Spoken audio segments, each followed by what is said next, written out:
Hola, bienvenidos de nuevo a un seminario más. El día de hoy vamos a estar compartiendo con ustedes un tema bastante interesante que tiene que ver con los mercados financieros, especialmente con la economía americana. Así que hoy vamos a ver un tema titulado La Gran Caída. Estamos viendo en estos momentos el gráfico del S&P 500 y bueno, esperamos a través de este análisis macroeconómico poder determinar movimientos de cambio de estructura dentro de los mercados americanos. Mi nombre es Juan José Herrera, director de la compañía Latin Trading Company, Universidad Profesional de Trading Latinoamericano, analista senior Iron FX. Y recuerden todos que esto es un material educativo que no tiene incidencia dentro de sus decisiones de inversión. Ni Latin Trading Company, ni Juan José Herrera, ni Iron Forex se hace responsable de sus resultados, que deben de ser asumidos con una clara gestión del riesgo. Vamos a ver esta presentación del día de hoy, titulado La economía americana en gráficos de barras y líneas. Recientemente tuvimos de parte del gobierno americano los datos de inflación. Estos datos de inflación, recuerden que la Reserva Federal toma en cuenta son los datos de la inflación subyacente, o más conocido como el PCE. Los precios del PCE subyacente en Estados Unidos se aceleraron como se esperaba, y los precios que excluyen alimentos y energía aumentaron un 0,4% respectivo al mes anterior, en enero del 2024. La mayor cantidad es de febrero del 2023 y en línea con las expectativas del mercado. Recuerden que cuando hay un aumento de la inflación, por ende la Reserva Federal tiende a aumentar las tasas de interés o a mantenerlas altas para controlar este fenómeno, que es uno de sus principales mandatos. Como vemos, las tasas de interés de los fondos federales de los Estados Unidos se encuentran en este momento por el 5,5%, y se ha mantenido así durante estas últimas reuniones. Los mercados financieros estaban descontando unos recortes de estas tasas, por el cual, a medida que la inflación repunte, pues cada vez más la expectativa de recortes se ve más lejana, y los inversores y el mercado mismo deberán ajustar estos valores a los activos financieros para poder ir más acorde con las políticas monetarias de la Reserva Federal. Recuerde que en los Estados Unidos la autoridad para fijar estos tipos de interés está dividida entre la Junta de Gobernadores de la Reserva Federal y el Comité Federal de Mercado Abierto. En el libro beige de la Fed se vieron cuáles eran las perspectivas que tenían estos miembros del comité de cada Reserva Federal, asimismo como un sistema de puntuación conocido como el dot plot, que es el sistema de puntos por el cual la Reserva Federal no solamente apunta hacia una postura más dovish o más hawkish en lo que tiene que ver con política monetaria expansiva o restrictiva, sino también unas expectativas a futuro de cuántos miembros de la Reserva Federal ven con cautela recortar los tipos de interés, y cuántos tienen las expectativas mucho más receptivas. Esto obviamente ralentiza el crecimiento económico, que de por sí en los Estados Unidos hemos visto informes financieros que hablan de un crecimiento económico fuerte, cuando realmente, si nos vamos a las comparativas de lo que tenía que ver con el crecimiento de los Estados Unidos en décadas anteriores o incluso en prepandemia, pues vemos que le ha costado mucho la recuperación en cuanto a mantener ese crecimiento por encima del 3%. Si bien es cierto que hay periodos que tiene un crecimiento fuerte debido a diferentes factores, tanto geopolíticos como en cuanto a oportunidades que se le han presentado a través estas guerras, como la venta de gas licuado, como el aumento en la producción de petróleo, etcétera, etcétera. También vemos que estos aumentos de las tensiones geopolíticas que cortan la globalización y la cadena de suministros se ven afectados en unos repuntes en los precios al consumidor. Entonces, si bien tenemos un crecimiento económico a corto plazo, podríamos estar viendo una estanflación a largo plazo o una recesión más profunda o más estructural. La definición técnica de la recesión es cuando tenemos dos o más trimestres consecutivos de la caída del Producto Interno Bruto y una subida del desempleo, ya que la depresión se entiende como algo peor que una recesión. Los inversores creen que pueda tener o que pueda significar un periodo mucho más largo de caída, pero esa no es la definición de una depresión. La mejor definición dada viene de John Maynard Keynes en su clásico libro La teoría general del empleo, el interés y el dinero. De 1936, Keynes nos decía que una depresión es una condición crónica de la actividad subnormal por un periodo considerable sin ninguna tendencia marcada hacia una recuperación o hacia un colapso total.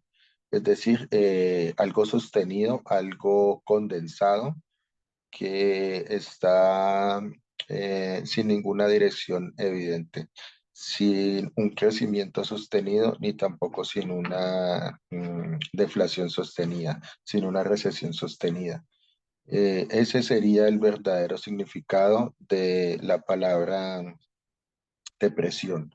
Entonces, Keynes no se refirió al declive del Producto Interno Bruto, él habló fue de la actividad subnormal, o en otras palabras, que es totalmente posible tener un crecimiento en un estado o en un ciclo de depresión. Veamos los ingresos de los Estados Unidos. Vemos como cada vez durante los últimos 5 años, desde el año 2019, en este gráfico, han sido ingresos que cada vez para los últimos años, desde el año 2022 al año 2024, en una tendencia a la baja. Cada vez más le cuesta a los Estados Unidos recaudar esta cantidad de ingresos en comparación a sus gastos. Entonces, si bien es cierto que tuvimos un superávit de 48.000 millones de dólares positivo, también tenemos 20 periodos durante los 5 años donde hemos tenido los déficits negativos. Los ingresos del gobierno se refieren a los ingresos totales, es decir, incluidos los impuestos, los derechos de aduana, los ingresos de las empresas estatales, los ingresos del capital y la ayuda exterior. Los ingresos del gobierno son parte del cálculo del saldo presupuestario del gobierno, es decir, debería de ser acorde el presupuesto a los ingresos que obtiene. Pero veamos que en comparación a la deuda en porcentaje del PIB, vemos una deuda del gobierno de Estados Unidos por encima del 130%, es decir, la deuda del gobierno americano equivale a unos 34,50 billones de dólares. Es aproximadamente un 25% más que el valor de todos los bienes y servicios que se producen en la economía en este año. Alrededor de una cuarta parte de este dinero realmente el gobierno se lo debe a sí mismo. Es decir, la Administración de Seguro Social ha acumulado un superávit que invierte en dinero extra, que son fondos de pensiones y seguridad social, y compran estos bonos gubernamentales que actualmente equivalen a 2,8 billones de dólares en bonos del gobierno. Y la Reserva Federal tiene 5,5 billones de dólares en bonos del Tesoro de los Estados Unidos. Aquí es importante señalar esta cantidad y ver cómo el balance de la Reserva Federal equivale en gran parte al sostenimiento de muchas de las funciones del gobierno americano. Y el resto es deuda pública, que a partir de octubre del 2022 los países, empresas e individuos extranjeros poseían 7,2 billones de dólares de deuda del gobierno de los Estados Unidos, entre ellos Japón y China, que son los máximos tenedores con alrededor de 1 billón cada uno. El resto se lo debe a ciudadanos, empresas estadounidenses, así como a gobiernos estatales y locales. Es decir, que en total de los 34,50 billones, 5,5 tiene la reserva, 2 tiene la seguridad social y quitando los 7, 8, 9 que tienen entre China, Japón y los inversores privados, estaríamos hablando de una deuda realmente baja. Si hubiera una depreciación del dólar, sería totalmente factible poder equilibrar un poco esta deuda con una alta devaluación de los mercados financieros y del dólar. Crecimiento en depresión. Vemos que a pesar de que técnicamente la recesión es 2 o más trimestres consecutivos de cada país y una subida del desempleo, la depresión entiende como algo que pueda significar un periodo mucho más largo de la caída. Como lo hablamos anteriormente, hemos saltado una recesión económica viendo estos trimestres en crecimientos entre el 2 y el 3%. Pero si bien es cierto que también hemos tenido algunos trimestres en los cuales hemos tenido un crecimiento por debajo del 2%. Desde el año 2021, que tuvimos el efecto látigo de la pandemia, quitaríamos este ruido. Todo esto es ruido de pospandemia y regularmente se mantiene sobre un crecimiento sostenido del 2,5-2,3%.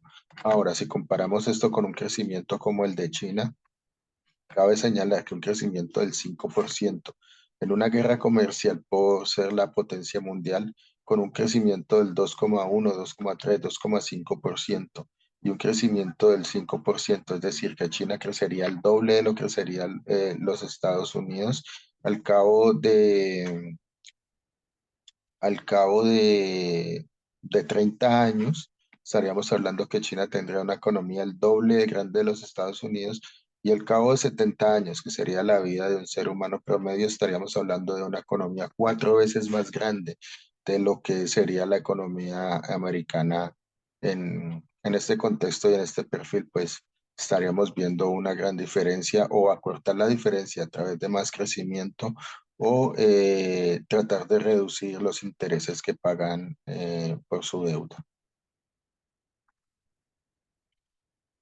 Si bien tenemos un crecimiento económico a corto plazo, si nos vamos a datos desde 1948 hasta el 2023, vemos que la tasa de crecimiento de los Estados Unidos tiene una clara tendencia marcada con mínimos decrecientes y máximos decrecientes, lo que nos deja ver que cada vez le cuesta más a los Estados Unidos obtener esos grandes porcentajes de crecimiento que tuvieron sobre los años 50, 60 y 70 hasta mediados de los años 80.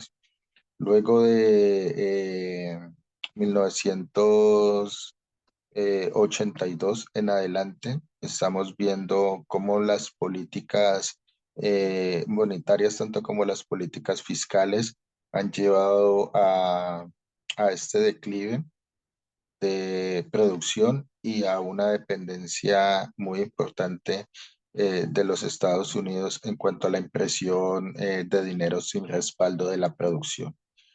El punto del crecimiento del PIB, el punto es que el crecimiento del PIB y el crecimiento de los precios de las acciones y la caída del desempleo pueden ocurrir durante depresiones, como lo hacen hoy en día. Lo que convierte en depresión es seguir bajo la tendencia de crecimiento que nunca vuelve a su potencial. Eso es exactamente lo que es la economía de los Estados Unidos está experimentando en la actualidad. Los periodos de 1933 y 1936 y 1939 al 40 fueron técnicamente expansiones económicas. El desempleo cayó y los precios de las acciones subieron, pero la depresión continuó porque Estados Unidos no volvió a su tasa de crecimiento potencial hasta 1941. Los precios de las acciones e inmuebles no se recuperaron totalmente sus picos hasta 1929. De 1929 no los recuperaron hasta 1954, un cuarto de siglo después del inicio de la depresión. Aquí vemos la reducción del balance de la Reserva Federal, lo que conocemos como el QT. Eh, el QT, a diferencia de el QE, que es el quantitative easing o lo que es la expansión monetaria que impulsa la economía, que es la compra de la deuda tanto de los bonos del Tesoro como estamos viendo ahora, como de la deuda corporativa.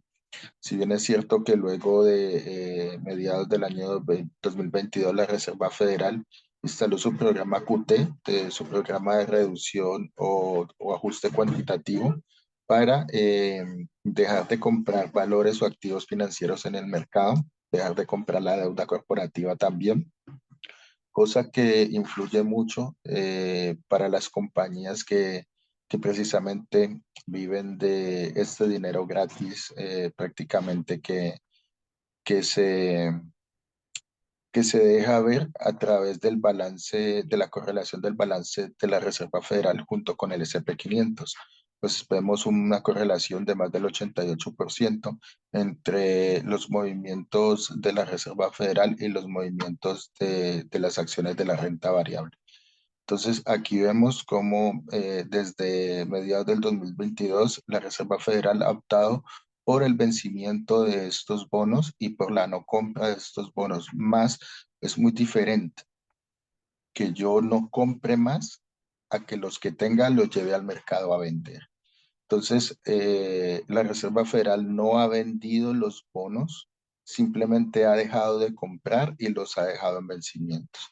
Aquí vemos un aumento a través de la crisis bancaria de Silicon Valley y la abertura de las ventanillas de liquidez para que pudieran asegurar los depósitos de los clientes del sistema bancario. Luego de terminar la crisis, vemos cómo de nuevo otra vez se ha venido manejando el tema de la reducción de la compra de deuda, más no la venta de los bonos, es decir, los están dejando vencer, más no están comprando más, pero no los están vendiendo. Si los llevaran a la venta, esto haría una catástrofe en el mercado de bonos. Aquí vemos el mercado de bonos americano a 10 años y vemos los datos de precio. Recuerden que la correlación entre el precio y la rentabilidad es negativa, es decir, a medida que el precio del bono aumenta, la rentabilidad de los bonos disminuye. Como vimos en el gráfico anterior, esto va muy correlacionado con el cuteo, con el balance. Vemos que la cantidad que ha reducido de balance la Reserva Federal ha sido la cantidad de precio que ha venido aumentando y por ende la cantidad de rentabilidad que ha bajado de los bonos. Al bajar la rentabilidad de los bonos, esto hace los traslados de cartera de los inversores hacia diferentes activos, como es el oro, como es el Bitcoin, como es la renta variable y los activos de riesgo. Entonces aquí vemos una correlación entre lo que es el precio del bono y la rentabilidad y las acciones y las materias primas. Vemos los gastos militares. Así como vimos los ingresos, ahora vemos uno de los importantes gastos que tiene Estados Unidos hoy en día es el gasto militar, ya que para el año 2023 fue asombroso. El Congreso de los Estados Unidos ha asignado nada menos que 857.900 millones de dólares al presupuesto de la defensa para mantener las Fuerzas Armadas e impulsar su proceso de modernización. Este gasto se refiere exclusivamente al presupuesto de 2023 y es el más elevado que se realiza en cualquier país del mundo. El gasto militar fue en el mundo, el gasto militar mundial fue de el 9% superior al año anterior, es decir, que ha alcanzado un valor de 2,2 billones de dólares, un nuevo récord en una senda ya ascendente, según datos publicados por el Instituto Internacional de Estudios Estratégicos.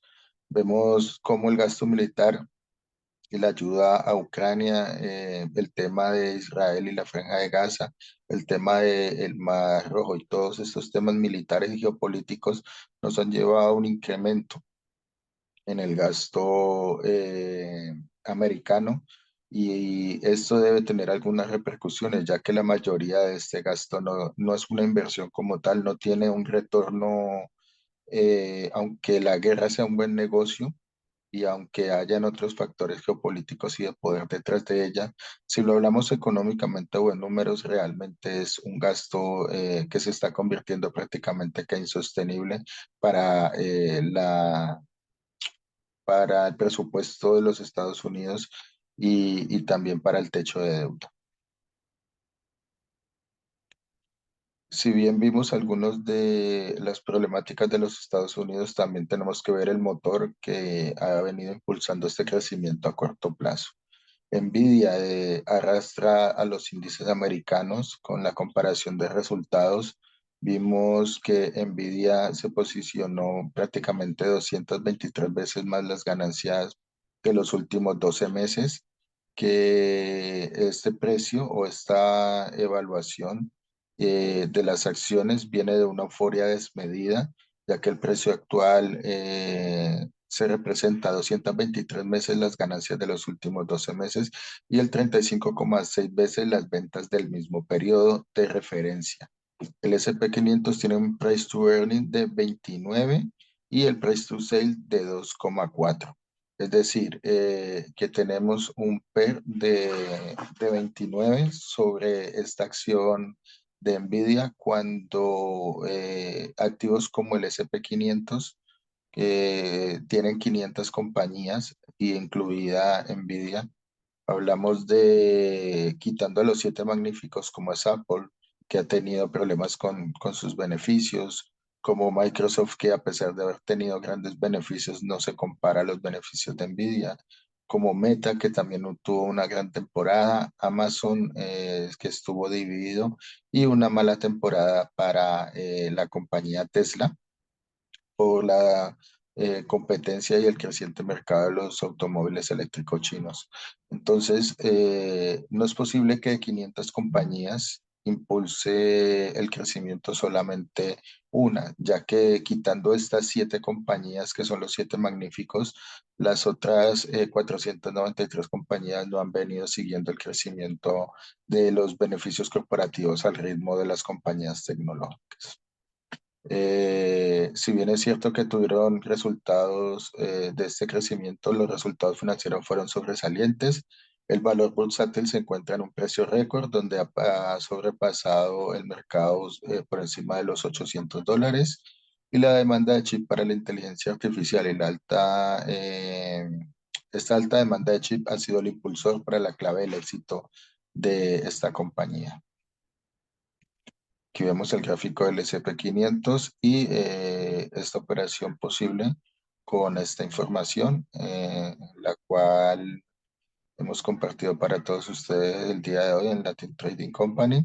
Recuerden a todos suscribirse a nuestro canal, seguirnos y dejarnos su like, su comentario sobre este tema tan importante que es de la economía de los Estados Unidos. ¿Crees tú que los Estados Unidos y el S&P 500 seguirá siendo nuevos máximos? ¿O por el contrario, crees tú que esta información los inversores la están teniendo en cuenta a la hora de identificar esta gran caída? Muchas gracias para todos ustedes. Me despido no sin antes recordarle a todos que es importante suscribirse a nuestro canal y mantener al día con nuestras actualizaciones. Estamos en Telegram como @Latin Trading Company y visitar nuestra página web www.ltc369.com. Muchas gracias para todos ustedes y nos vemos en una siguiente oportunidad. Familia LTC, Go.